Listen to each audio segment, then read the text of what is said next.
Check. 1, 2, 3. The Debrief. This is the Debrief. Go. Your guide to Detroit. Your guide to Detroit's arts and entertainment scene. This is the Debrief. And we're back. This is the Debrief for the week of June 25th, 2018. I am your co-host. My name is Seth Ressler. I'm Becky Scarcello. And I'm Jag. Hey, guys. We took a week off because you guys had vacation. I just sat around the house. It was nice. I would say I missed you guys, but I kind of didn't. Kind of in the way that, like, I thought I would miss having my phone at me, and putting it in airplane mode for a weekend was amazing. I know. The unplugging was super duper. There was so many times on my trip to California that I didn't have cell service, and it was just, like, so nice. I was on a cruise. I didn't have it at all. It was great. That's too bad because the news was all good last week. Just let me tell you something. Oh, I missed all the positive things? Yeah, it was all just nothing but wonderful things happened kids in America. That's so unusual. It was beautiful. Yeah. It brought a tear to my eye. Well, good. It did bring a tear to my eye. Anyway, let's get into some local events that are happening. We've got an exciting episode for you today. We have Andy Appleby of the United Shore Professional Baseball League. You got a chance to sit down and talk to him, right? Yeah, I'll talk about that, his amazing office, and how successful this small independent league in Utica, Michigan is. It's really cool to see what's going on out there. Also, we've got comedian Heather J. back on the show. We had her on very early days. I don't think either of the two of you were here quite back then. No, I didn't have the pleasure of meeting her before. So. She is awesome. She is fantastic, and we wanted somebody to tell us, there's actually some exciting things happening in the Detroit stand-up comedy community, so we wanted her to tell us a little bit about that. And of course, want to remind you that we now are doing our in-depth interview on Thursdays. So this Thursday, we've got a very special DJ, right? Somebody that you know, Becky. Peter Croce. So tell us a little bit about him. Who's he? He's a young guy, grew up in Detroit area, and has just made a total career for himself as a record label owner and DJ and party thrower. And he's just all about positivity. I love that that's a thing now, party thrower. What do? My business card, just party thrower. Not a party planner, but a party thrower. Hey. No, anybody can plan, but throwing it is the key. Is the whole thing, and creating the right vibe. And his parties are awesome. And we'll hear all about his success. Legend, wait for it, Airy. Also want to remind you, if you like this podcast, but you want to hear it in bite-sized chunks, and you own an Amazon Echo, all you have to do is say, Alexa, enable the Debrief podcast. And then every morning when you're scrambling your eggs or Frenching your toast or whatever it is that you do. For when you're French pressing my coffee. Yes. Just say, Alexa, play the Debrief podcast, and she'll play you a short chunk of it. And you get a little something new every single day. Stick around. We've got all your Detroit concerts, comedy, plays, food, drink, and more. It's coming up. This is the Detroit.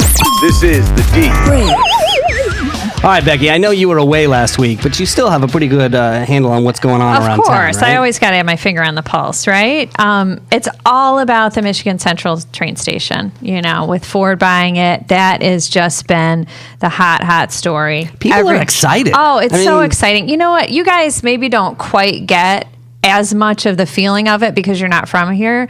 This has been just such a giant sore on our body of Detroit for so long. I mean, it's just been this symbol of ruin porn. Everybody takes pictures of it.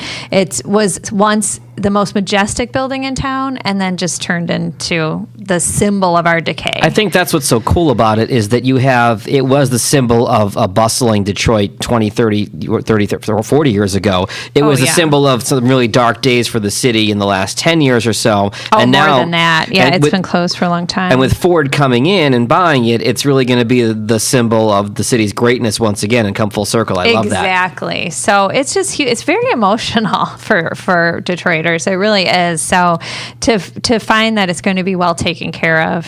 Can I ask your take on something, though? Sure. Being a local and being from here, I noticed that Matty Maroon was trying to spin this as, we kept this crown jewel around and made sure nothing happened to it. That's a bunch of BS. Right? He's the biggest slumlord in town, right? Exactly. And he's trying to, I have no love for that. He's trying to play political games at the bridge, too. Yeah. There were so many times he could have done something with this. I mean, they had to make him put windows in just so it looked good. Of course. He never did any improvements or even security. Right. I mean, all the precious things that were stolen from that building that could have been secured, and he didn't do that. So, no. Mm-mm. Well, one of them came back this week, right? Yeah, so this is a super cool story. A person got a hold of a way to return an item. So no questions were asked at the end of the day. So this so-called thief took a clock that had hung in the gateway of the station for many, many years, a beautiful piece. And nobody knew this person had this in safekeeping, but clearly took good care of it. And he called the Henry Ford Museum up and said, hey, I got this clock. It needs to go home now that the station has an owner and is going to be redone. We call that pulling a Matty Maroon, is what we call that, right? I was going to say, this is kind of a theme here.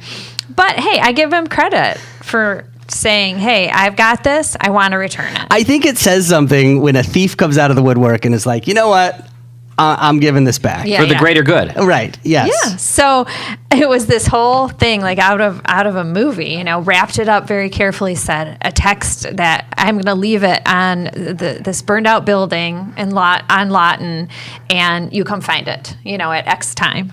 And sure enough, they did, and they were able to confirm that it is indeed authentic, indeed the clock that was there.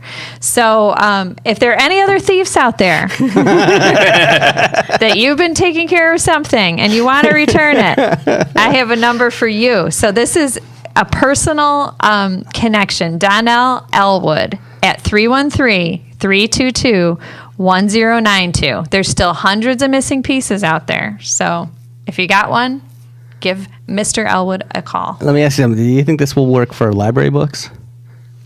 What's a library book? Yeah, well, I still got some left over from when I was a kid. You know what? I got in the mail. I try to have my life together, but I got in the mail that I owed $26 to my library. Did you really? I did. I was like, oh boy, I better find that book.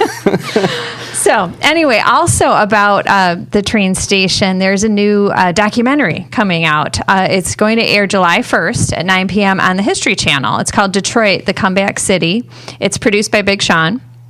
And it's definitely going to feature significantly the Michigan Central Station story. Bill Ford is interviewed extensively for the film, and they showed a probably paid for it quite a bit. That's my guess. I'm sure this is all connected. You can read between the lines, but a preview of it was shown over the weekend. So you guys, thousands of people lined up for these tours just to get a chance to glimpse inside. We were going to go, and we heard that they were sold out. That you couldn't get in. Yeah, you'd be waiting forever. They sold out, I think, twice, and then they extended it. Oh, really? Yeah, and thousands of people waited in line for hours. By the way, the Big Sean Detroit documentary, the preview is on our Debrief Facebook page. Yes, check that out. It's compelling. So I know I'll be setting my DVR for that. Friday night, I went with my girlfriend. We had dinner in Mexican Town at Fist of Curry, which is this new place. Been there since about February, and I've been. Yeah, we went into the former Huron room. Yeah, so I was reading about it in Eater, and I wanted to go check it out. Didn't really know what to expect, and very cool place. Did you enjoy the food? Yeah, I did. It's a short menu,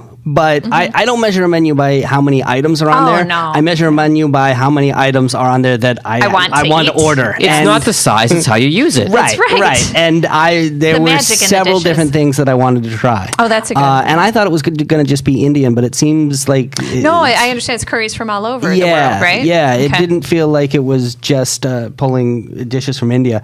But the food was great. But also talking to the server, who was very friendly, and I asked him, I said, "What's going to happen to this neighborhood when the train station moves in?" Oh, it's going to explode. Yeah, that's what he said. He said, and everybody talks about Corktown, but Mexican Town too, which is obviously it's right there. Right there. Yeah. Away.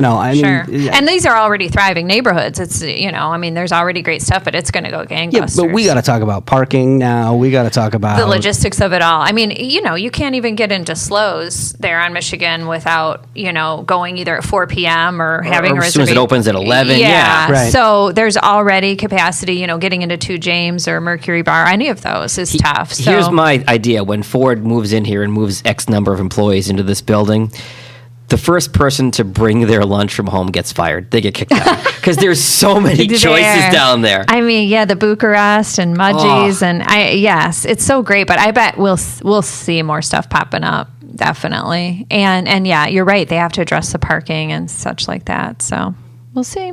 I mean, I think it's a good thing. It's a great thing. It's just I've seen growth like this before, and it's tough to manage. Right. There could be some growing pains for sure. There are worse problems to have. Yeah, definitely, it's a good problem to have, for sure. I'm excited. Yeah. I'm excited.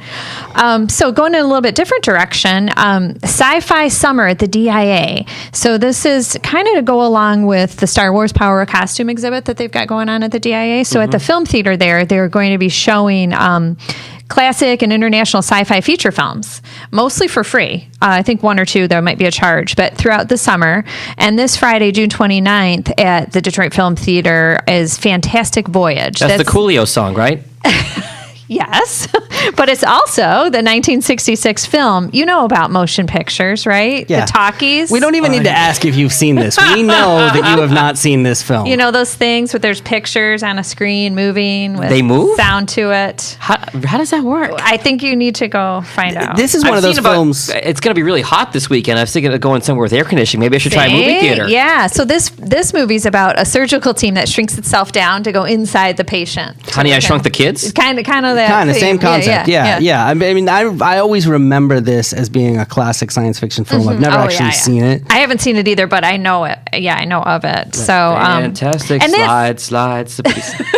that may be in your head the whole time, and plus the film theater is just beautiful. It's just a great place to see a film. So check that out. As far as theater shows, closing this week, Ghost Gardens at Detroit Repertory Theater's closing, and Church and State at the Matrix Theater. And we're getting to the point where the theaters are all ending their seasons. Yeah, they kind of go on hiatus over the summer. Everybody's outside and doing their thing. Yeah, you can go see all the outdoor concerts and plenty of other things to do. Or you can go see an art exhibit. There's a new show opening up at the River's Edge Gallery in Wyandotte, in my neck of the woods where I grew up. It's called Telling Stories, and it's 2 related artists, Kevin, who goes by the name Slaw, and Taylor Stanislawski. So that opens June 30th. Also this week, there's a really cool fundraiser, Thursday, June 28th. It's called Paint to Table. It's a Murals in the Market fundraising dinner. You guys know how much I am into the Murals in the Market at Eastern Market, and give tours of that and meet the artists and such.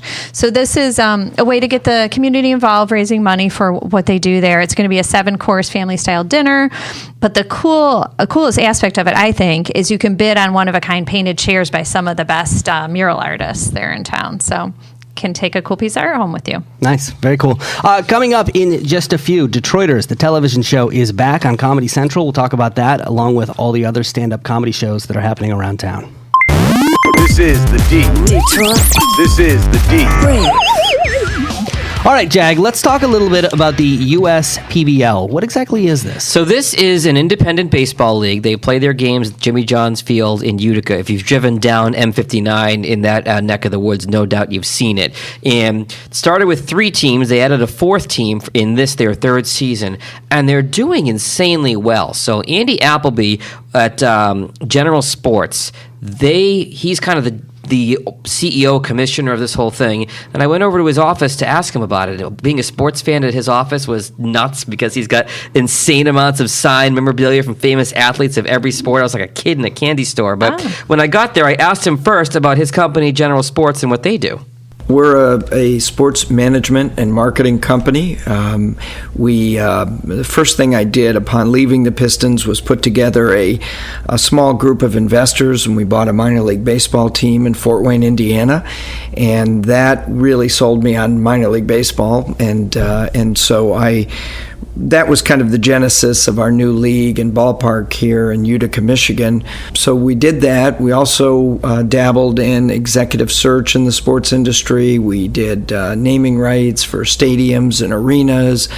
And then we also represented a number of the top companies in America, helping them get more for their money in their sports sponsorships. And so that was quite a big practice for us for a long time. And then we gravitated more, again, into team ownership and management. We also, in the middle of all that, started a major synthetic turf business. So we did many to most of the high school football fields in Michigan and the Midwest. And then in 2008, we had our first major league purchase, if you will, of a team, and that was an English soccer team back 10 years ago or so, named Darby County Football Club.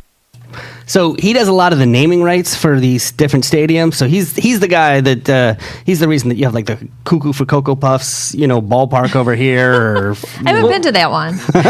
Well, no, I asked him about that, and he said a lot of times that local companies end up with naming rights. Obviously, Little Caesars Arena here, places like Gillette Stadium where the Patriots play. Gillette's based in Boston, Progressive Field in Cleveland. That's where their headquarters are, and it's because So anybody can buy the naming rights, but when you have your name on the stadium for $1 gajillion, you have all these perks. You can spiff your employees' tickets. You can entertain clients. You have access to all these VIP lounges. So it ends up being a really smart move for a local company to have the naming rights on the local stadium. Right, because the CEO wants to be able to drive to the stadium that he's got all the the luxury boxes for, right? Absolutely, absolutely. So the cool thing about Andy and this company is they do all these different things. And I said, okay, well, you've got your hands in so many different aspects of sports. How did it come to be that you wanted to create this league for baseball? I really fell in love with minor league baseball. I felt like it could work here in Southeast Michigan. Years ago, I had conceived of maybe just having a new ballpark here and joining someone else's league. But the more I thought about it and the more good ideas that I came up with, and as the years went by, I felt like, I think it'd be better if we just controlled all the variables and created our own league. We were able to do some things that really, frankly, have never been done before, such as we play all our games in the best weather that Michigan has to offer, which sounds like no big deal, but it is when you consider when I was owning that team in Fort Wayne, and I found myself writing off the first 2 months of the season. So not only were we able to create a schedule that allowed us to play the best weather, mid-May to mid-September, but we took it one step further, and that was to be able to have all our games on the weekends. So when you have a Thursday to Sunday schedule, that's kind of the holy grail of sports scheduling. In our case, for almost the whole schedule, moms and dads don't have to work the next day. Becky, I'm seeing you nodding your head as a mom with 2 boys at home. Exactly. Yeah. There's so many great things we want to go to. It's like, it's a Tuesday night, it's Wednesday night, which is fine, and you want to do that once in a while, but the stuff on the weekends, that's superb. That's what you want. And the weather part, I thought it was key. Like we talked in April about how the Tigers had dismal attendance because it was cold, rainy, and it was some games got snowed out. Yes. So they don't start till May. That's perfect. Because rather than play in one of these leagues that are affiliated with other baseball teams, and you've got to play a Tuesday game in April when it's 25 degrees, they said, we're only going to play weekends, and we're going to play when the beautiful Michigan summer, and it's paid off for them in dividends. Well, I think this says something about minor league baseball, too, that it can be about the experience of going to a ballpark and enjoying the game and not necessarily being overly concerned with the outcome and who wins. And, not as being invested in that. Yeah, because I'll be honest, I'm not, me, I'm not a sports fan. I don't follow baseball, but I like going to a game. Oh, me it's just too. a fun experience to go with a group of people. I can honestly tell the both of you, with neither one of you being big sports fans, you would have a blast going out to a game. It is so much fun. They have so much entertainment going on, which we'll get into in a minute, but there's just a ton going on. But the one thing I asked him was, okay, so you had the idea for the league. You created the league. You figured out how, when, where. How do you get the players? Right. So our niche is to sign young men that are just coming out of college. So they are very, very good players, but maybe for whatever reason just barely didn't get drafted by a major league team. What we've really developed here is a finishing school, which to my knowledge is the first of its kind. Our philosophy is that kids do not just come to be theater performers like most leagues like ours. We actually have a thought process to make every single player better. And if we were having this conversation 2 years ago and you would have asked me what are my goals on the baseball side, I would have said, hey, if we could get 1 or 2 players signed, I'm going to be happy. And of course, last week we signed our 21st player and soon to be 22, 23, 24, 25 from what I'm told. We've got a lot of really good players in the pipeline. So you've got people coming out of this league that are actually going on to bigger and better things. Yeah, so I was kind of curious about this as, where these players come from. And these are the guys, like he said, that just missed out on getting drafted out of college by a major league team, but they've got a lot of potential. So they spend a lot of time curating the right coaching staff and working with and developing these players. And as he said, hoping, maybe we get a couple that get signed by a team to a minor league deal. They're going on like 25 that have been signed because they leave this league a better, stronger, more talented player than when they came in. because they're getting the right instruction. So is that unusual in leagues like this? Yeah, because sometimes in an independent think league so. like this, you'll have players that, well, you know, I didn't make the majors, but I want to play baseball professionally. I'm kind of just going to do this for the heck of it, or for, like you said, the show of it. But these are young, hungry kids that say, I wasn't drafted, but I can make it to the major leagues. In other words, for some of these players, this is, these kind of minor leagues are the ending point of their career. It's sort of where they go and wind down, but that's not the case here. This is actually a starting point for a lot of them. Yeah, this grooming. And he said that there were a ton of scouts, or there's a handful of Major League Baseball scouts at each one of the games, watching these players, saying, "Oh, you know what? Okay, I like him. Let's keep an eye on him." So obviously, the big question is, if you haven't been to a game, as I know you two have not been yet, what will you experience when you're at the ballpark as a fan? Because it is designed so intimately, you're right on top of the action. And you hear today kids say, oh, baseball is boring, or this or that. No one thinks baseball is boring at our ballpark, because you can hear not just the crack of the bat, but you can almost hear the whirl of the pitch. You're on top of the action so much.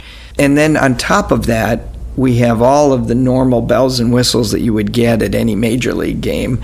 LED scoreboard, wonderful summer picnic areas for companies to have their summer picnics, a tremendous amount of entertainment. We have fireworks every single Friday night. We have live bands every third game, so about 25 live bands. We have a new bat dog that, if you haven't seen the bat dog, he's tremendous. His name is JJ, the field general.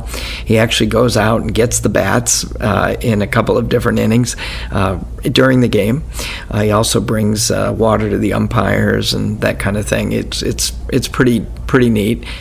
JJ the Bat Dog. I love that. How can you not love something like I that? mean, a cute pooch running around the field. That's awesome. Getting the bats and then bringing water to the umpires. That's awesome. Well, I think this is great for families too, because even if you think your kids might be interested, it's a decent investment to go downtown and pay. I mean, if you're for a family of four, you're talking probably a several $100 expense to go to a Tigers food game. and all that. And if your kids are 5 or if they're 7, you don't want to do that, and you want to just take them, see if they experience. And if you leave after half the game, it's no big deal. It's just great. It's a win-win, and then these players get a chance to play, do what they love. As Andy said, it is the cheapest ticket in professional sports. Their lawn picnic area seats, $6. So wow. So he said, some of these families in Macomb County that maybe can't even afford to go out to a movie on a Friday night. That's $10 for $25. Family of four gets to go see a baseball game with some pretty talented players. And do you can get a Jimmy John's sub there? You get the namesake.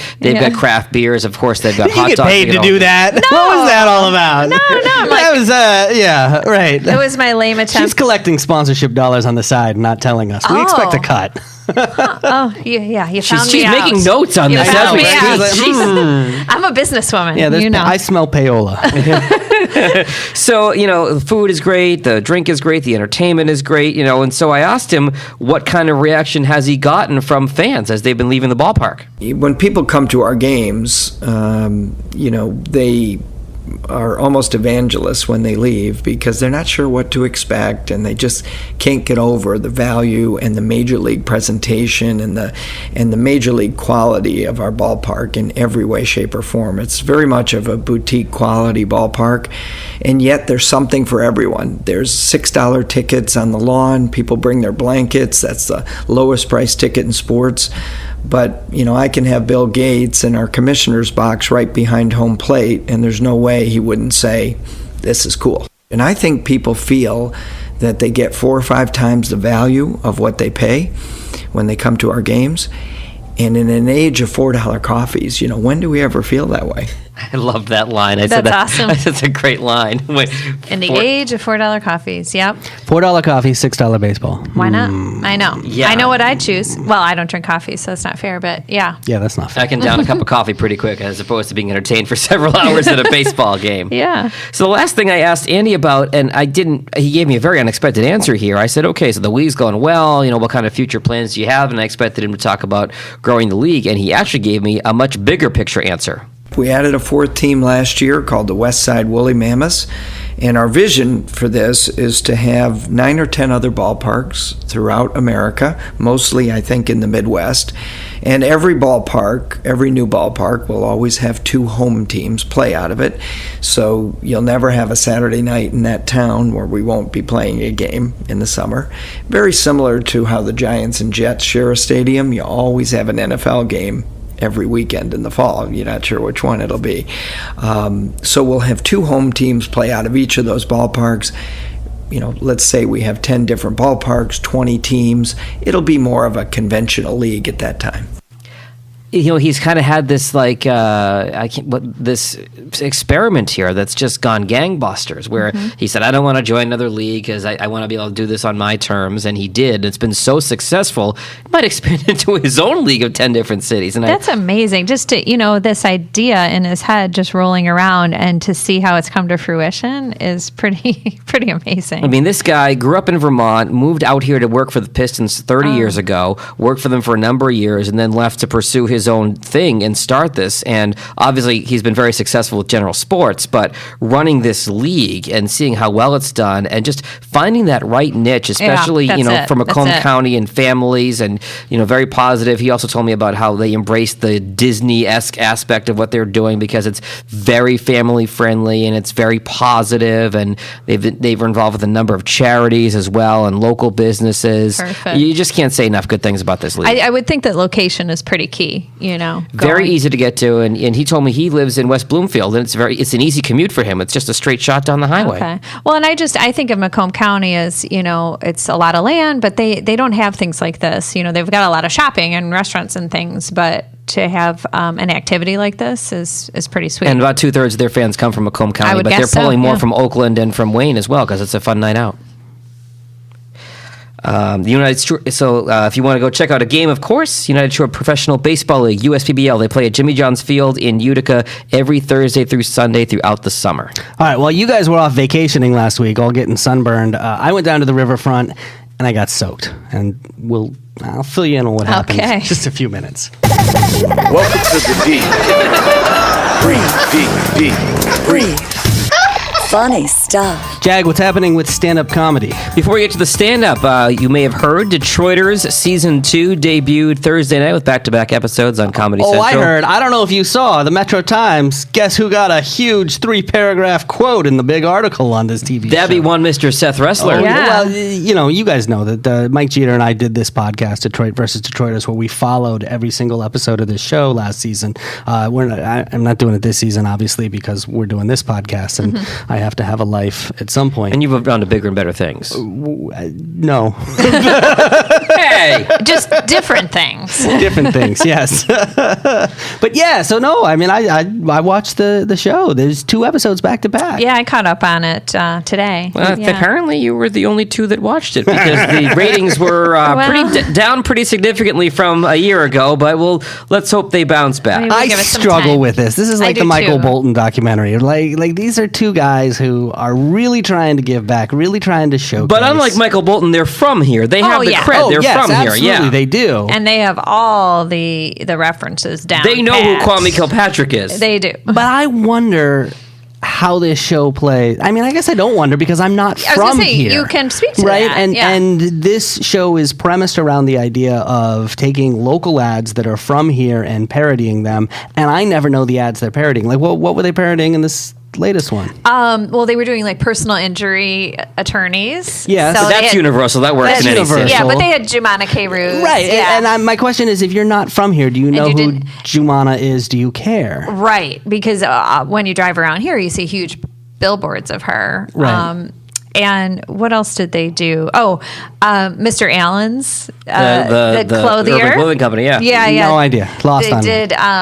But my girlfriend, who's from here, was laughing at that. Like, because then they just changed it to Mr. Alvin's. Right. And the guy, see? Mr. Alvin was silly and has this funny voice, and, they did a cartoon version of him. So, yeah, I mean, I get it, and it's clever and funny, but if you didn't have that nostalgia or know what they're talking about, I'm not sure if it would be as funny. Do you think maybe it's a couple years too early? Do you think this would have more cachet in a couple of years when Detroit's comeback continues and it gets a little bigger? No, I don't think anybody's No, gonna know. I don't think Okay. that's what's relevant. I think it's just geographically bound. I think it appeals to people from this area. And I think actually now, the farther in the future it gets, the less it will be, because we're all watching things without commercials now. right. So it's like people of a certain age that before you had cable and that's all you saw was the local ads. You ever see the movie Demolition Man with Sylvester Stallone and Wesley Snipes? Is he asking us if we've ever seen it? Yes, I am. I'm turning the tables Have on you? you. Yes. There's a bit in this movie where Sylvester Stallone was frozen. Back up. You have seen no movies. And when we get to one that you finally have, it's Demolition Man. Well, no, remember he's also seen Pee-wee's Big Adventure. This is terrible.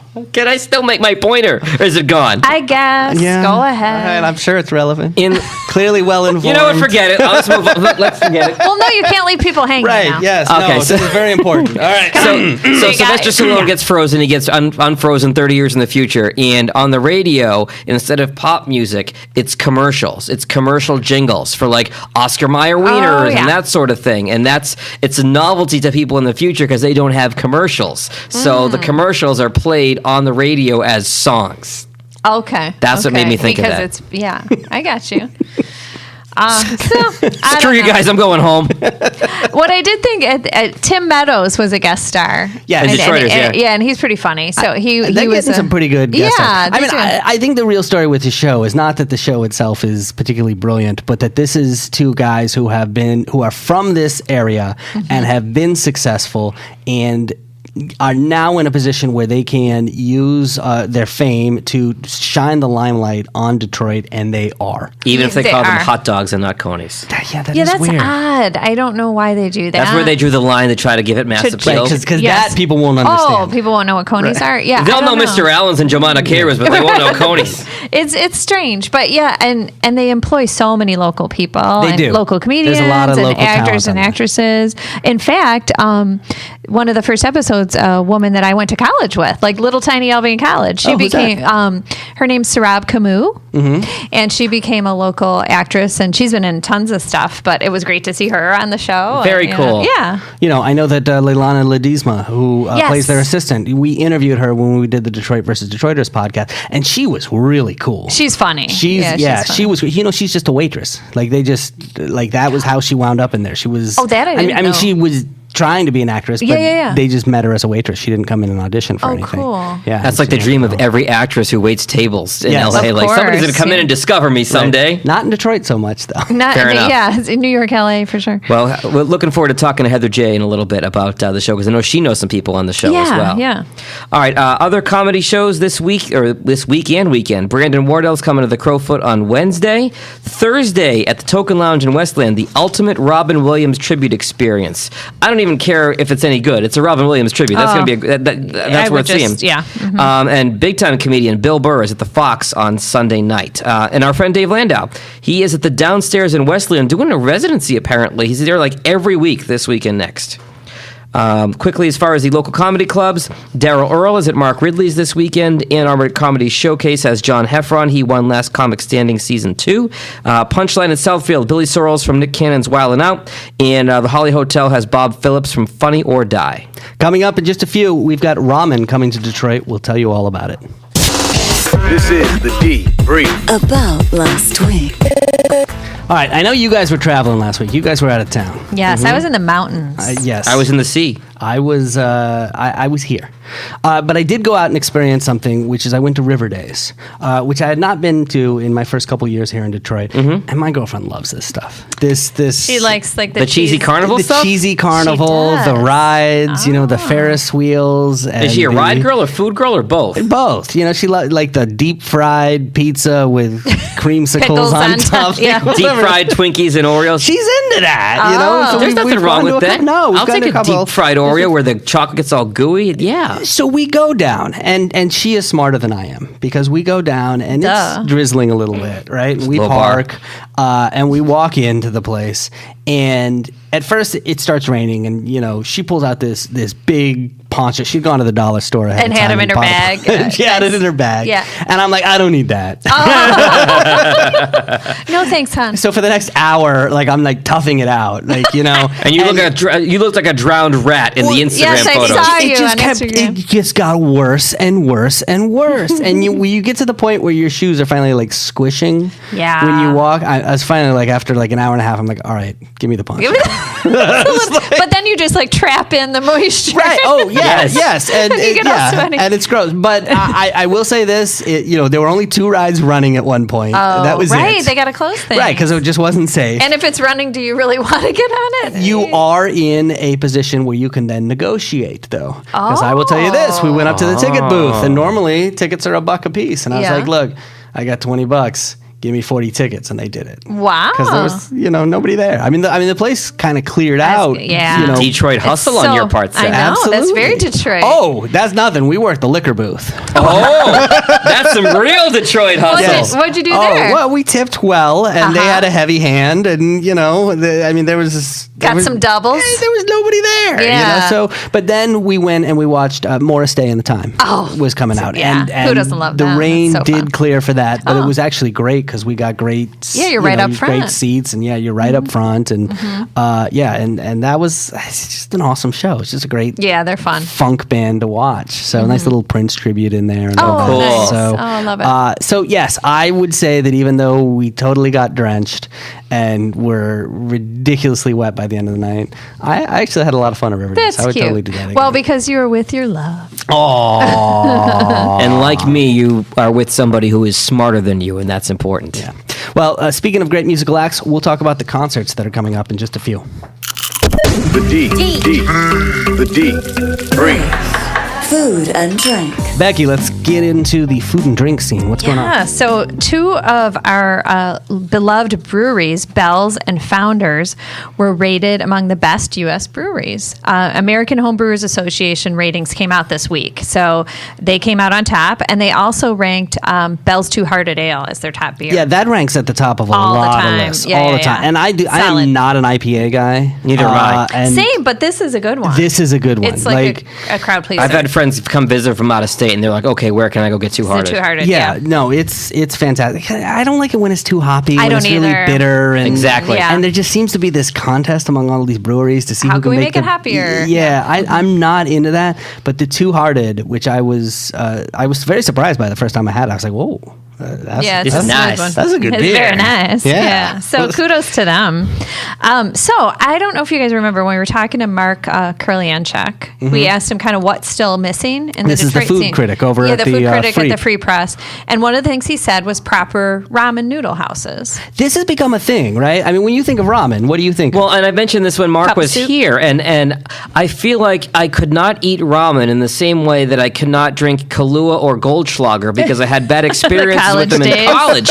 And I remember being a poor college kid and eating the 30-cent packages of ramen. And to me, you playing flip cup with ramen noodle? What? No, but I'm saying I'm soured on the experience. So to me, I can't get my head around ramen noodles being good. That's because you have not lived somewhere with proper ramen noodles, like Okay. San Francisco. San Francisco has them. Austin, Texas has a great ramen tatsuya in Austin, Oh, yeah. Texas. It's So- fantastic. Okay, educate me. So, Urban Ramen. It opens next week. We're getting a ramen noodle house. 11 a.m. Monday, July 2nd. It's going into the old falafel space. There's a noodle machine when you go in, so you can see the noodles being made. Okay, that's kind of cool. Yeah. And this is actually the second location for Urban Ramen. The first is in Hollywood. Oh, cool. So this owner of Urban Ramen fell in love with Detroit when he was visiting friends and said, I got to bring my ramen here. So Yeah, you Interesting. got to do it. I mean, I'm excited for this. If you've never had great ramen, This might be a show field yeah, trip. if you think of cup of noodle or whatever when you think of ramen, Oh, this no, is no. Top ramen. Yes. And I Version. do have to mention, though, we do have Johnny Noodle King and Ema, which have great, great, great noodle dishes. Okay. But this is just a more pure version of it, I would say. So also another first, Detroit's first ever food hall is going to open on July 13th. This is going to be on Peterborough in the Cass Corridor, actually right next door to to the Peterborough, the Chinese restaurant. Okay. So it's 12,000 square foot, which is assembled from 21 shipping containers all put together. That's cool. I've gone by there and seen it being built over the months, and it's pretty impressive. It's going to house 6 restaurants and 2 cafes, including Brujo Tacos and Tapas, Coop, which is a really cool name for a chicken place, I think, Bangkok 96 Street Food, Motor Burger, Bread Meets Bread, and this one is called Negative 320 Coffee and Company. Yeah, so they have coffee. I've heard of this place. They have coffees there, and then they have like the liquid nitrogen frozen ice cream too. Yes, there's a place that does the liquid nitrogen ice cream in Madison Heights. We've gone to. It's so good. I mean, they just have the mixers going, and they're pouring in the ingredients and the liquid nitrogen, and it's like a whole show making it. Oh, cool. So that I just think that's a great concept. So now there'll be one in Midtown. On Saturday, several Detroit restaurants donated portions of proceeds to RAICES, which is the Refugee and Immigrant Center for Education and Legal Services. Mm-hmm. Obviously, we know immigration has hugely been in the news and separating families. And this is something that just rings so true in Detroit, where we have such a large immigrant and refugee population here. Well, and a lot of them are being flown into Grand Rapids. As they're splitting up these families, they're bringing them in here to Michigan. Right. So which is far away from where they came from. Oh, absolutely. So I just think it's so cool that restaurants gathered together and decided to, help further the cause to help these families. And so Sister Pie, Good Cakes and Bakes, Grey Ghost, there were just a few that were involved. You know what I like about this is that, I mean, I don't know if you get this feeling, but I watch the news a lot lately, and you sit there and, you're not happy about something that's going on, but you sit there and you go, well, what can I do exactly about? Like what? Yeah. Because you feel small, to be honest. You do. You just and go helpless. like, these are big things, and who am I, and what can I do? And so I think it's cool that these are, they're small local businesses that banded together and said, we're going to do something, and they're and taking you can action. help us. And Come have a piece of pie. I saw some stories about this, and they say they want to serve their community here in Detroit, and their community a lot of times, came here from other countries, and they want to do their part to help out, do what's important to their clientele. Yeah. Well, and not to mention their employees. So many people in the restaurant industry that work are immigrants. And Now, one company that I would like to call attention to, because a number of the airlines have actually said, we don't want our planes to be used for this kind of thing. Props to them. Yes, but I did not see Delta on that list. And of course, Delta's got a big hub here. Yeah, I don't think I did they not were see on Delta the on that list. list. Yeah, either. so, that's a company that's based here that I would very That much should like. step up. Well, they have a hub here. They're not technically based here. Minneapolis, fine, but they do a lot of business here. They do. So, hopefully there won't be too many kids separated where this will be an issue anymore, but we shall see. Yeah, hopefully there's a halt to that. So, this, I think, is kind of good news. Sign of the Beef Carver closed in Dearborn. That's good news. I think that's good news. Why is that? Because it's not yummy. Tell us how you really feel, Becky. And it's, it's just old school. I think they didn't keep up with the times. They were around for 50 years. And I don't even know what a beef carver is. you haven't seen it? So they have the guy that looks like, I don't know, like a New England guy with the big old knife carving a side What of a beef. New England guy. What is that supposed to mean? Right. Well, just I'm really from there. old. The beginning of the U.S. It looks like you. You You look mean like a pilgrim? When I think of beef carver, I think of you. Carving up your big roast beast. So, yeah, 50 years, they're closing. See, this is interesting to me because I live not too far from the Woodward Avenue location. Well, me in Royal too. Oak. And every time I know. drive by it, I'm always curious. I'm like, I wonder what that's like in there. This is a first for the podcast where you've actually celebrated the closing of a restaurant. You're dancing on their grave, Becky. Now, is it just the Dearborn location that's closing? Yeah, so so the only the one one left on is- Woodward is still staying. Yeah, so you I got to guess- get in to go see your brethren there. Well, Colin. My New England brother. I think there's still the 80-plus crowd that is going to the Woodward location. How much beef should you be eating at that age? Well, I think they just don't At that- care. yeah. You're like, I'm just going to enjoy myself. At that point, it's just God's waiting room. Give me the Jell-O and the side of beef and, some coleslaw. So Sounds like hospital food. You got to balance That's the beef. exactly- that's what it's like. You got to balance the beef off with the it's coleslaw. kind of gray. Yeah. Wow, Becky, I'm surprised. I know I'm usually so positive, but okay. But this is sad news. So Ron, I'm not sure if I'm going to pronounce this right. Can you help me out? I think it's Gurgen, owner of Tom's Tavern, just iconic place. He actually passed away at 76 of non-Hodgkin's lymphoma. This bar, I mean, you guys, is just, if you're a Detroiter especially, it's just one of those places that everybody has a memory of. Tell me about, because I got to see it, but tell me as a native about you. Have you been to Tom's Tavern a lot or a handful of times? Yeah, it's a big hub for like U of D and the immediate areas, but it's just kind of legendary. It had all the stories and lore around it, and supposedly underground tunnels for Prohibition, that kind of thing. And the Detroit Bus Company, they do this whole like Drunks of Antiquity tour. So I did this last year. This tour. Did you go to Tom's then? Yeah, so it's all the iconic. It was awesome. It was like a dive bar, and I mean that in the best possible way. Like the low ceilings, and you kind of had to fight through the crowd up to the bar. Practically falling down. Yeah. Got myself a Jack and Coke. Hit the jukebox, walked around, talked to some friends. It was a really. Seth, have you been to Tom's Tavern? No. 7 Mile. It's a really good spot. Mm-hmm. All right, I'll check it out. It is, yeah. Put it on the list. So sadly, I mean, this guy Ron was just beloved by so many. So rest in peace. Coming up in just a few, one of the Tigers just became a U.S. citizen. We will talk about it next. Keep up with us. Download our mobile app. The D3. All right, Becky, Jag, we have invited somebody back to the show. We had her on very early days. It was still Mike Jeter who was co-hosting with us. And she's very, very funny, and I wanted to have her back on the show. We've been looking for an excuse. So I want to introduce you to Heather J. Harris, comedian from right here in Detroit. Heather, thank you so much for joining us. Hey, guys. How you doing? Hey, Heather. Heather, I was sort of producing and consulting the show the first time you were on, and it was great to have you on as a guest. You were hilarious. So no pressure, but we really enjoyed having you on. And I'm happy I'll try. I'll try to maintain that level of integrity. I'm happy to have another female on the mic because I came in when they realized there was too much testosterone in these parts. So, welcome. Yeah, well, we're even now, right? Yes, 2 and 2. 2 and 2. We can take them. Yep. So for people who don't know, one of the things that you do is the jingle, which is over at the Punchline in Southfield. First of all, for people who may not be familiar, because this club's, it's been around for a minute, but not as long as some others in town. Tell us a little bit about the club and tell us a little bit about the jingle there. The club is called Punchline Comedy Lounge. It's located on Northwestern Highway at the border of Farmington Hills and Southfield. So it's like Inkster is where Farmington Hills begins, and it's right there in that strip mall. A lot of people know that art gallery that's right there, and they know Little Daddy's, and it's like in between Park West Gallery and Little Daddy's. Yeah, there's a guitar right center there too, right? And That's where Seth and I go for all our cables and cords. Yes.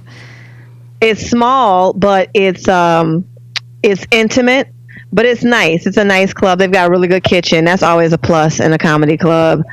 And they bring in national acts. They bring in all the national headliners, the TV guys, on the weekends. But during the week, they let us do our show, our open mic, because I told the owners. I actually went to high school with one of the owners, so I had to call in an old school favor.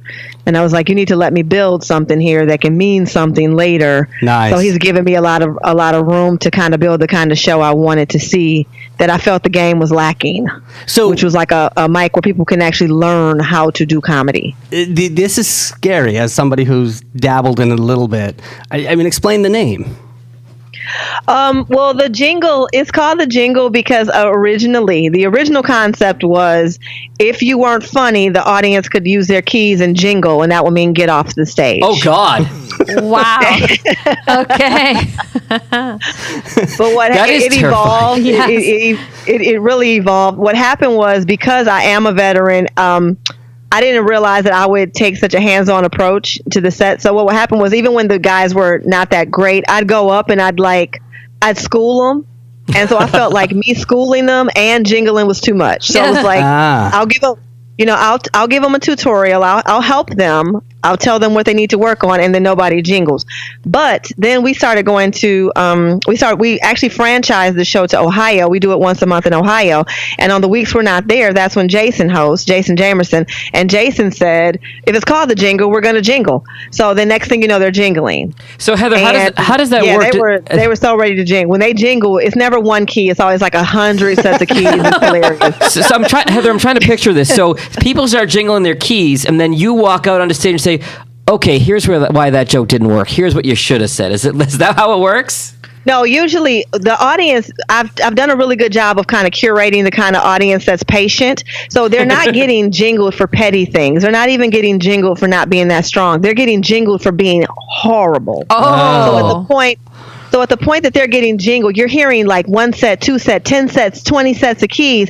They know. They know. So at that point, it's just a matter of then roasting them for being that awful. Wow. And that's usually something that Melanie loves to go up after they jingle and tell them about themselves. Oh my God. Wow. Melanie Hearn's very funny too. I think it's mean. And I say it every week. I go, are you sure you want to do this? And they always go, yeah. And the audience, they want to do it. And the comics, the comics have gotten, I think because we kind of worked it in slow, the audience, the comics aren't scared. And there have been some comics that have really gone up there and risen to the occasion. And that is what the whole purpose was. The purpose was to really bring out the fighter in them. Because to me, in my opinion, a lot of them are really complacent because they're used to being coddled. And comedy is not a motherly sport at all. It's a very tough love. Yeah. You gotta be able to take a slap in the face. Wow. And so I thought if we could kind of nudge him, we'd bring out how you have to push David Banner and then he becomes the Hulk. I was like, let's see if we can make a Hulk. I love it. This is terrifying. It scares me, to be honest with you. It really does. Heather, let me ask you about something else, because the TV show Detroiters came back for season 2 just this last week, and of course it's got Sam Richardson and Tim Robinson, 2 guys who came out of the improv scene here in Detroit, but they use it as an excuse to showcase quite a lot of local talent over the course of season 1. Any comedians who have made it onto the show? The security guard, I forget his name, the one that plays the guy that's always pitching to them, that is comedian CP. He lives in LA right now. He actually has a deal with CBS for a fall show of his own. Really? And I think that, he's a viral video sensation. You can look up his videos. He's always doing something silly on the internet. And I think we're going to see something big coming out of him real soon, and we're all going to be saying that we were like his cousins and best friends and stuff, because we're going to want to. He is one of the highlights of the show. I think he really is. He's his name is Ned on the show, which makes it even funnier. Ned the security. Because his wife posts up about it every week, and I see when she posts up. She's so proud of him, and it's just cool to see. He used to live down the street from me. He used to live in Southfield. He used to live at 12 Mile across from the Star Theater, and I live at 10 Mile and Telegraph. And he was always like my buddy. You know what I mean? Like, he's just like the neighbor buddy. And I'm just happy to see him doing well. Really happy. That's cool. What do you know about his show? Do you know any of the details yet? No, because I'm in Detroit instead of Los Angeles, where I'm supposed to be, where I know all the dirt. So I don't know what's going on in the industry right now, because I'm here. I'm actually in Redford Township right now. So I'm as far away from LA as you can be. I think Redford is the un-LA. I think so. It's the AL.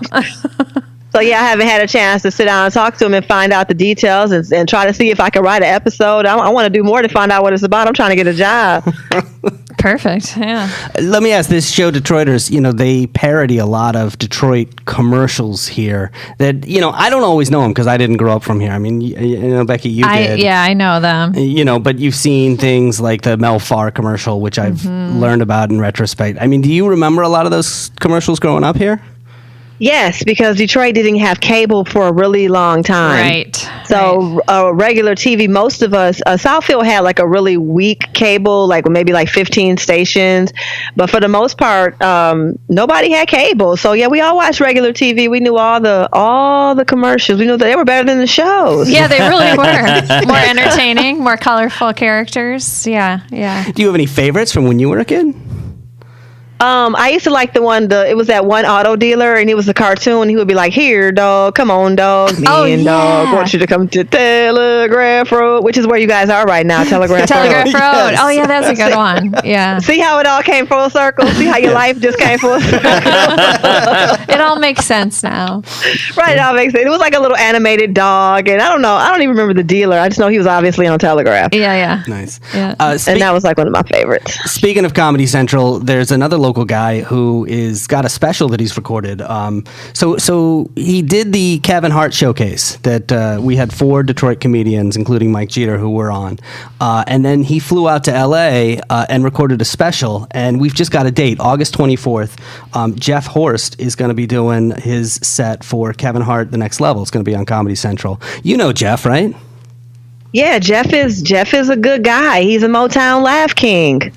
So explain what that means. It's always good to see the Laugh Kings. In fact, they're all kind of doing well in different avenues, because Ron Taylor is a Laugh King, and he's in L.A. doing really good, too. He just became a house comic at the Comedy Store. So, yeah, I should have got in with that clique when they first started out, because they're all doing good. But Jeff is poised. He's another on that next to blow list. Yeah, I mean, I think so. I think he could blow up really big. He's also got a headlining show at Mark Ridley's Comedy Castle coming up in July. So if you haven't seen him, go see him now, right? And while you can, before it blows up big, because it looks like it could be headed that way. So. I see Jeff is the kind of guy I don't ever see him changing. Like, I could see him being like rich and famous and still being totally approachable and cool. Jeff is just really down to earth person. It's a couple of them I'd say you better have a baby by him today, because he won't know us tomorrow. But you better go ahead and let him get some. But Jeff, I don't see Jeff changing. I don't even see Jeff moving. I see him being the millionaire that still lives in the same apartment. Like, he's such a regular guy. He is really cool. I will say that the first time I met Jeff was at New Way Bar, which is every Monday night. There's an open mic that a lot of comedians do. I mean, there's got to be like 20, 30, 40 comedians that get up. Yeah, I've been to that a few times. And I went, and Jeff saw... excruciating. Oh, it's so painful. Cringy. It's painful. Super cringy. But Jeff saw that we had never been there before, and he came up and he introduced himself, and he was just really cool. I just really remember that about him, and that always stood out to me. Nice, yeah. He's a nice guy. So yeah, he's a social justice guy. If he sees injustice happening, he'll speak up. You know, he's that kind of guy. So I don't see him really changing. I see him always being just kind of Jeff, which is good, because a lot of them do change. A lot of them get real extra on you. So, but I don't think Detroit really breeds those kind of people, because I don't think CP's the same person. Big Sean is the same person. You know what I mean? Like, I don't think we really make fake people. Yeah, I think we kind of make. We're a good breed. Yeah. Yeah, we make we make cars. We can't. You know what I mean? We're in industrial town. LA makes the fake people. To become fake, if you grew up here, you got to LA. It's like a serum. It's like something they do when they go through TSA and they just come out the airport and they're just all of a sudden their face is tighter. It's in the water, yeah. And their name dropping. Yep. Well, let's drop a name for you. You just performed with Hannibal Buress last week, right? Yeah, he saw a video of mine and requested me, so that was good. That was a good feeling. Awesome! Congratulations. That's a big deal. Yeah, that's awesome. How was that show? Yeah, it was really cool. It was in the shelter of St. Andrews, which everybody might know from the movie 8 Mile. It was where Eminem had his big scene, historical hip hop location, and it was last minute. I guess he sent a tweet out or something like that, and it was a room full of kind of hipster. His crowd is kind of it's diverse, but it's still kind of hipster in common kind of a vibe, young, fun, and it was a Thursday night. And what I liked about it is they weren't drunk because they had to go to work the next day, so it was like a genuine laugh. Like, so they were employed hipsters. Yeah, so when they laugh and they're sober, it means more than when they laugh and they're drunk. Yes. So it was just a great show. The energy was great. He's doing some really, his style is changing up a little bit. He's doing something different. I think he's gearing up for a big special, so I don't want to spoil it, but he's doing some different things. And I always like it when somebody's special is consistently good, but not the same. Like, I like the growth. Right. So I enjoy watching him and picking up. He's one I can learn from, so I just like working with people. What do you watch for when you're watching a guy like him? Redundancy. I like to see the fact that it's not the same. Right. Because I actually have a Hannibal Buress station on my Pandora, so I have all his albums, and I listen. My son loves him, so we listen to him all the time. And so it was just good to see refreshing new material that still maintain the quality of excellence that we like, that his fans like me like about him. I think that's one of those things about comedians where you might see a comedian do a Comedy Central special or something like that. You go see them live, and it's the same routine, and it is such disappointing when you heard all the jokes. So to hear he's changing it up is great. Yeah. Yeah, he's doing some multimedia things. He's being unique. He's being a little clever. He's got some visual aids and things. It's just keeping the audience focused on him, and they just loved him. And sometimes when the audience comes to, because like the Punchline brings in national acts as well, but in my opinion, they bring in a lot of people that have a very distinctive fan base. In other words, they only want to see that guy, and they don't really care about everybody. They tolerate the rest of us. And there's a different feeling when you're performing for that kind of a crowd, when you know the audience is thinking, hurry up and finish so we can see Bruce, or hurry up and finish so we can see D.L. Hughley. They're pulling out their keys and getting ready to jingle them. Yeah. Right. They're not even giving you a chance, really. Well, I mean, they're suffering. They're suffering through. Versus when with Hannibal, they loved us. Like it was nothing but love. We weren't in the way. Yeah. You know what I mean? Awesome. And it was all love. So it was a great show. It was a great show. And I loved it. we got to point out our friend Mike Jeter was on the bill there as well, Yeah. right? So- Apparently, Mike Jeter was the plug, because Mike sent me the text that was like, Hannibal wants to know, can you come do the show? And I'm like, well, yeah. Yeah. Well, he owed you, right? Because didn't you hook him up with the Kevin Hart thing? I did. Right. So you're even now. I forgot about that. Now that you mention it. So, all right. The plug. Right. I forgot. Let me text him back. Thank you. Yeah, don't let him hold it over you. All right. No. So, all right. So, if people want to come catch a show with you on it, where can they find you coming up in the Detroit area? Well, every Wednesday I'm at the Punchline every Wednesday. That's the show I like to plug. I like, the one location I know I'll be. Everything else is kind of hit or miss. I'm doing a lot of private stuff, and then I'm going to be back on the road real soon. So I'm not really booking a lot in Detroit right now until probably fall. Okay. Well, let us know when you are. But I know I'll be at the Punchline every Wednesday. It's free to get in. And it's fun. It's a lot of fun. And it's not 40 comedians like New Way. It's probably about 15, 20. That's a much more manageable size. Yeah. Can't beat that. And if they're horrible, you can just jingle them off, and then we bring up somebody else. So It's exciting. Yeah. All right, Heather J. Thank you so much. We appreciate you checking in with us. Thank you. You guys have a good night. You too. Take care. This is the D. Concert calendar. Becky, are there any concerts coming to the my Detroit God. area soon? You know it's summer, and you know there's tons of shows. Wednesday, June 27th, John Fogerty and ZZ Top at DTE. Is he going to play in center field? I'm sorry. I'll forgive you. Steven Tyler and the Loving Mary Band at Soundboard. Branford Marsalis at Shane Park. Thursday, June 28th, Brad Paisley at DTE. Country superstar. Oh, yeah. That's going to be a popular one. Arrested Development at St. Andrews. I still love this. I mean, I know it was essentially just one album, but I heard Arrested Development on the radio today. I think I was listening to Bounce, and I was just like, this still sounds good. I like them. Yeah. Timeless. I think it was Mr. Wendell. Oh, yeah. Yep.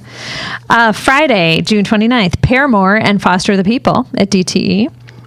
And also Friday, not strictly a concert, but I thought I'd mention it as a fun event, Our Detroit's Best of Detroit Party. So, Our magazine picks every year through a process of voting the best of all these things in Detroit. Best restaurants, best meal, best bands. Did we win Best Podcast?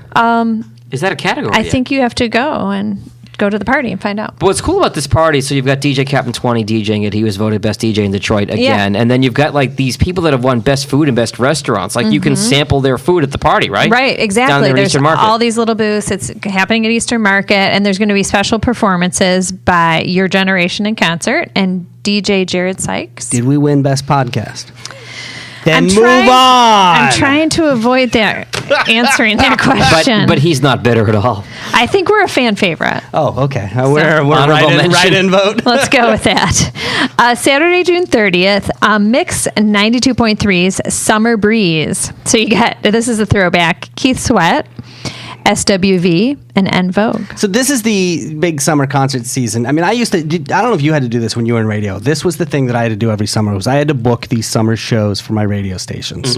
And it was the biggest pain in the butt to try and book all these shows. You got to find the right dates. You got to find what's on their rider, and you got then all to this deal kind with of the stuff. record labels. You know, Sharon Osbourne's got a radius clause for Ozfest, and she won't let your band play within 120 days. And like, it's just a lot really? of politics. Yeah. Oh yeah. Oh, Wow. Sharon Osbourne was the worst. Was she really? Oh, Interesting. yeah. So all kinds of red tape and when diva. I was booking shows, I always knew when Ozfest was coming to town to the day, because Sharon Osbourne was so strict, and all those bands that opened for her, they had to pay to be on the bill, right? Like they were getting What? paid. Yeah, all the small baby bands. Yeah, you know, because They it was so paid much. to play. Yes, because it was so much exposure to be on Ozfest. Look, she is a shrewd businesswoman. Oh, sure. She Knew what she was doing. Knew what she was doing. But yeah, it was a pain. But then there was the other things where it wasn't your show that you had to put on. It was just the show that was coming to the big, shed. Outdoor amphitheater. And then you would Right. cover it. And you would go cover the it. and- DTE or Pine Knob, whatever market you were yeah, in. did you ever go and do the backstage broadcast where you're just sitting there all day for like 8 hours? I haven't done the all day thing, but I've definitely done live broadcasts from outside shows, whether it was on the top 40 days, whether it was One Direction or whether it was any of these big names, or Bruno Mars comes to town and the afternoon DJ is live, getting everybody ready for the show. And then the thing is, though, if you're doing the afternoon show, you're there when you start at like 3 o'clock, and you're like, well, who's here? Hey, you're sweeping the venue here. You come talk to me. Wait, like no one's there yet. And these venues, like you try to book your backstage passes ahead of time so you can come in and do it. And inevitably that doesn't happen because the manager doesn't have their stuff together. And then they all tell you all the passes have to come through the headlining act. But you've got to be there at like 2 o'clock in the afternoon. And when you show up, they're like, oh, the headlining act doesn't get here for another 5 hours. And you're just Exactly. And so you've got to Filler. figure out how to get back. So here's the secret, is that you pick up a piece of equipment. Like if you want to get backstage and nobody asks you any questions, just Yeah. put an amplifier on your shoulder and walk back. Nobody will look twice. Right? They're like, oh, I'm why gonna would you start carry trying that that. if you're not working? You're right. Certain shows you can. I would have my dirty little secret. You'd have like the all access lanyard Lanyard, around your yeah. neck. So I would do that. You know what I would also do is I would leave them hanging from the rearview mirror in my car. So if I ever got pulled over, it would be like Jag, channel 955 or 98.7 amp radio, front and center. And where are you going? So where are you going so fast? I'm late for a show. I'm late for a concert. I got to be on the radio in 30 minutes. That was kind of my my secret. Is I always, even after I got out of radio, I'd still leave them. Does it work? It's gotten me out of several speeding tickets. Really? I'm gonna have to try that. Me too. I know that when we were backstage, it became a game at these concerts to see how much can you push the limit and how much can you get into catering and can you get a free meal. You know what I mean? The best thing that ever happened. Yeah. I got him a massage from Blink 182's masseuse. Did you really? Oh my God, that's You great. just saddled up and like, oh, I'm next. Yeah. Man, I'm so sore carrying that amp on my shoulders. I get a kink in here. Can you work it out for me? That's amazing. Wow. I was thrilled, when we'd be at the Fox or the Fillmore for like a 95.5 or 98.7 show. Like if I was down in the bowels, hey, I'm just gonna grab a Coke. Like I was thrilled to have like a soft drink. Hey, guy, you gotta aim higher. You gotta give me Right. some more of this inside scoop, because same thing. When I was at Movement, I was like, oh, the nice bathrooms. Oh, Yay. right. Yeah, that's the way to go. All right. So also Saturday. Oh, and by the way, that show's at Freedom Hill that I talked about with Keith Sweat. Mix 92.3s, yep. Yep. Also on Saturday, June 30th, Yes is playing at the Fox. The Whispers are playing at Shane Park, and Logic, NF, and Kyle are at DTE. That'd be a big show for the pop crowd. On Sunday, July 1st, Ray LaMontagne at Meadowbrook. That'll be a nice romantic, fun show. Tuesday, July 3rd, Superfest 2018 with Yo Gotti, Plies, and they're at Shane Park as well. So a little news, Caesar Windsor, I know we've covered that they've been closed for quite a while. They're back open, and most of those Coliseum shows have been rescheduled, including Pitbull, Lee Brice, Blink-182. Maybe their masseuse will be back. Oh, Yeah, yeah, we good. got to go check that out. Should probably go to that I'll one. bring some baby oil. Terry Fator. So back in business. I always was fascinated by this strike because Canadians are so nice. Like, how do you get It did seem odd. How do you get to a point where, like, we're refusing to come to work, eh? I never quite understood how that came to be. Yeah, but I hope that it's worked out and, the workers are treated fairly. Brief. Want more? Text the word Detroit to the number 444-999. All right, guys, we got to talk a little bit about bike paths here in Detroit. Specifically, there was this editorial that came out This kind of blew my mind. from Keith Crane of Crane's Detroit. Mm-hmm. And the guy took a lot of heat for this. I mean, He was the most curmudgeonly, your music's too loud, get off my lawn, yes. old man. He was like the villain of the week in Detroit. Yeah, like, what are you doing with these newfangled bikes? Let's talk a little bit about what he was saying in this editorial. So the editorial was originally published in Crane's on June 17th. Here he says in part, "Now, there must be a master plan that none of us have seen, and someone's planning to announce their intentions sometime soon, so we all understand why they're discriminating against cars in favor of two-wheeled transport." This is the state of like discourse in this country. Everybody wants to be a victim. Cars are a victim of discrimination. Yeah. Although I have not seen any motorcycles using these new lanes, I assume motorcycles are not allowed. I have no idea about motor scooters or these motorized bicycles or even the newest electric variety of bicycles, which I'm told have become the rage in certain parts of the country. Mr. Crane finishes, "We were the Motor City for a long time. Now it looks like we'll have to change our name." That's car privilege talking, if I've ever. Exactly. Yes. Easy for him. Mr. Crane, it is not 1950 anymore. What the No, heck? look, I realize that the automobile is what built this town. Sure. I realize that, but even the car companies, and I've said this several times on this podcast before, that I went out to CES, the Consumer Electronics Show that happens every year in Las Vegas, and the car companies have started showing up there the last several years. So much so that they're looking at moving the auto show because it's too close to CES. Right. Whereas, originally that was not what CES was about, but because there's so much electronics in those cars, they're Now bringing them out cars, to CES. And when the thing that struck me so much, especially this year, is that transportation is changing.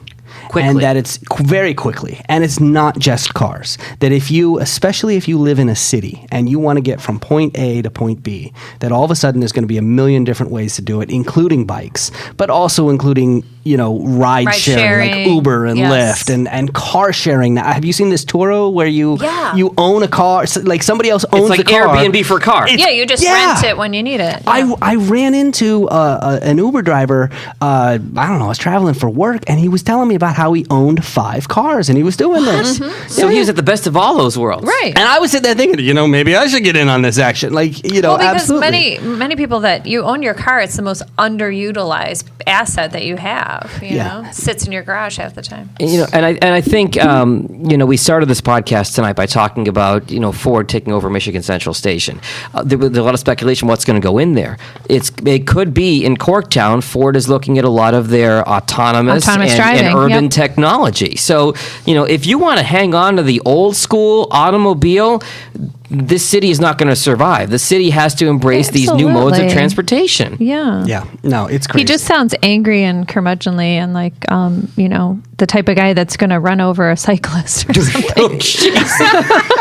We got a little dark there, Becky. Well, it has that tone. Like, I don't want to share the road with you. Bike lane. I don't see a bike lane. Yeah.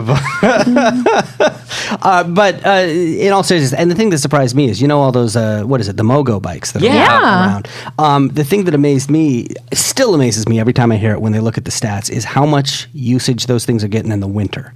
Because I would think that they would just...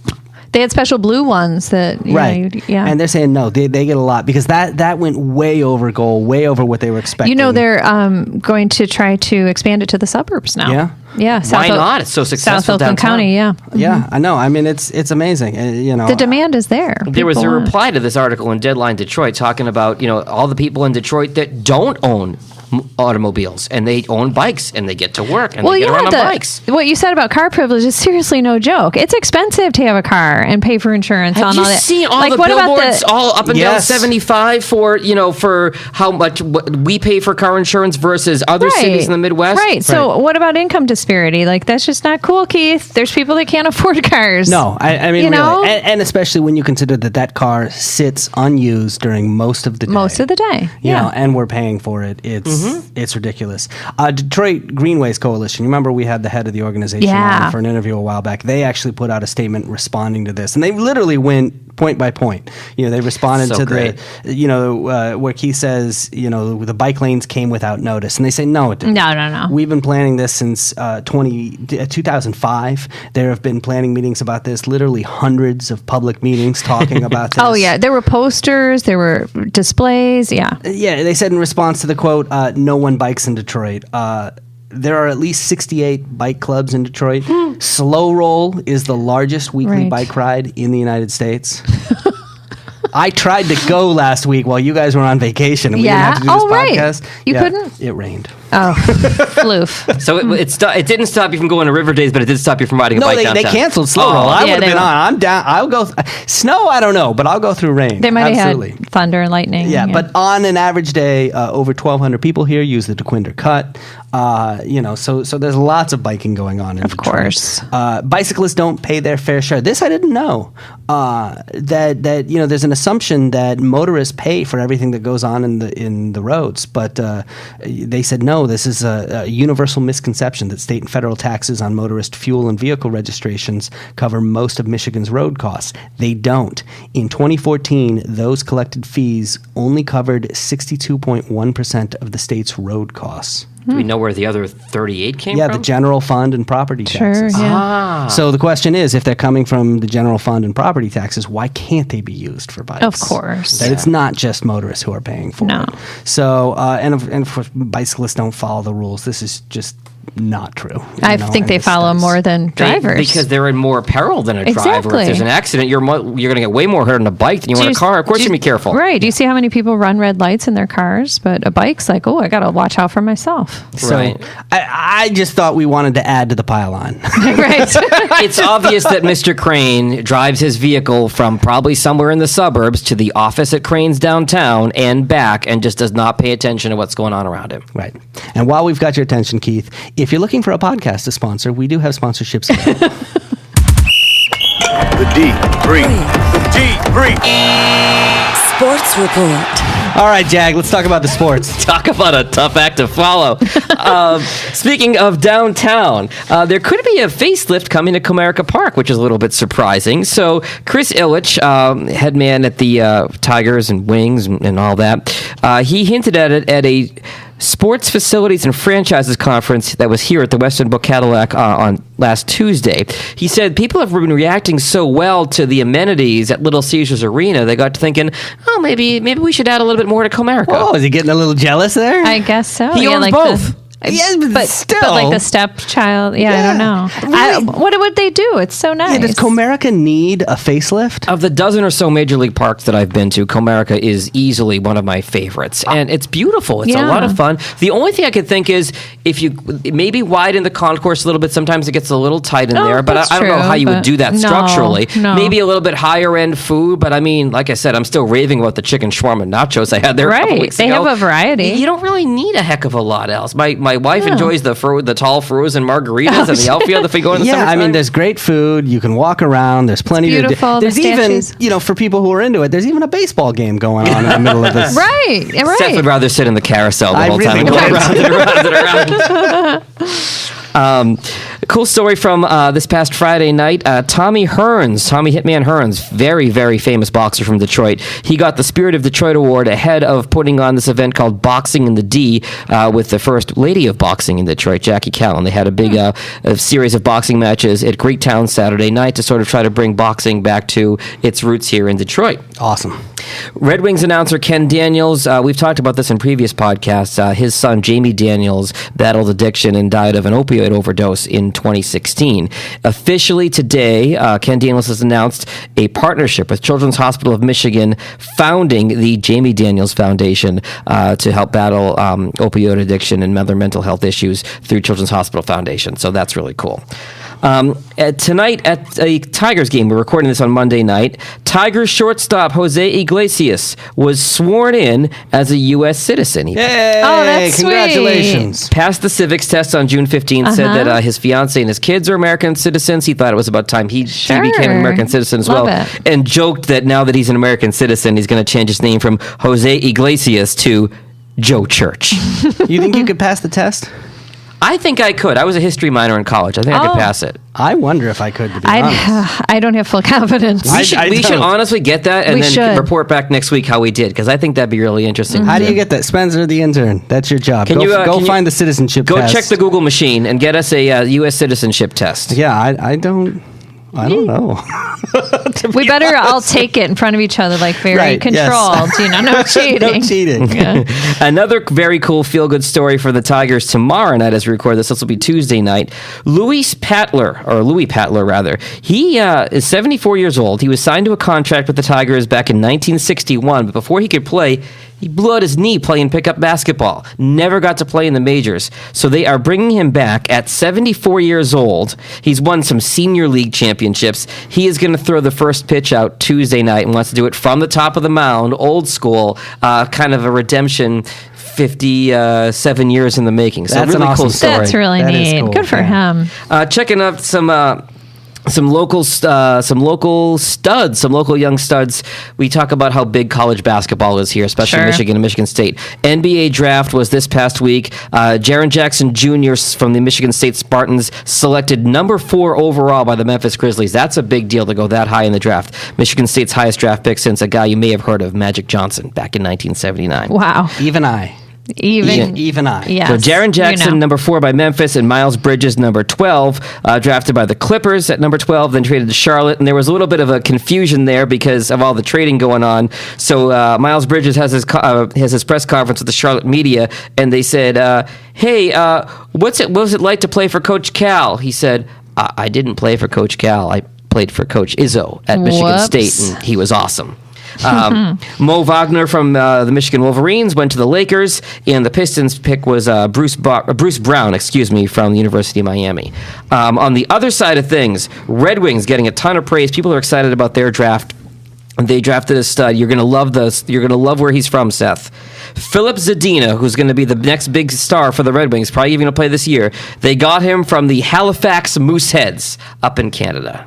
Halifax. Where is Halifax? It's Nova in Scotia. Canada. It is? It's in Nova Scotia on the East Coast. Is that going to be a question on the citizenship test? No. Where is Halifax? That's a only if you want to. country. Only if you want to go south to Do you Canada. want to be a become Canadian citizen. It's a citizen? different. I don't care. Whatever's the nicest I place. hear good things about the healthcare. Yeah. Yeah. If you want to check out the new Lions team and the new Lions coach, they're going to have open practices between July 29th and August 16th, including 3 practices with the Giants before their preseason game. They're going to be on the same field. If you want to check out the Tigers, they are hosting the Oakland A's through Thursday. Then they go to Toronto this weekend and at Wrigley to play the Cubs early next week. This is the Detroit. This is the Brief. All right, welcome back from vacation. You guys feel like you're back in the rhythm now? Not quite yet. Ready for a nap. Becky's still jet lagged. You had the red eye back last night, didn't you? So How much sleep are you operating on? probably 2-3 hours. Oh, wow. Yeah. I'm amazed you're still with us. Keep careful driving home. This is the commitment I have to the debrief. All right, then. Let's wrap it up so that Becky can go home and, get Crash. some sleep. This is the debrief. I want to thank our guests. We had Andy Appleby of the United Shore Professional Baseball League, also comedian Heather J. Don't forget, on Thursday's show, we have DJ, producer, and record label mogul Peter Croce. Croce. Mhm. Good. Always want to make sure I pronounce that correctly. Yes. You can subscribe and leave a review to this podcast if you find it in Apple Podcasts, Google Podcasts. Google now introduced a podcast app. They're saying it's going to change the entire podcasting world. That's for sure. Long overdue. I'll write you a memo. I'm sure I sent you one. You were on vacation. Yeah, I missed Check your it. inbox. She was Okay. on Do Not Disturb mode. Right, Yes. exactly. We also have a mobile mobile app. You can download that. And of course, if you have an Amazon Echo, all you have to say is, Alexa, enable the Debrief podcast. And you can listen to us every single morning by saying, Alexa, play the Debrief podcast. Our website is thedebriefdetroit.com. Go there, sign up for our email list, and we will send you a list of everything we talk about in every show so that you are hipper than your friends. You know everything that's going on You around will not town. have FOMO like your friends. Right. Exactly. Speaking of which, Becky, you got anything you want to plug? Or you're just not? She's like, no, I want to unplug. I just would like to leave now, please. What about you, Jag? If you want to start a podcast, that is what I do. I can get your podcast started and produced and anything you need. Follow me on social media at Jag in Detroit, or check out my website, JAG, in Detroit.com. That does it for us. We will talk to you on Thursday. The Debrief. Your guide to Detroit's arts and entertainment scene.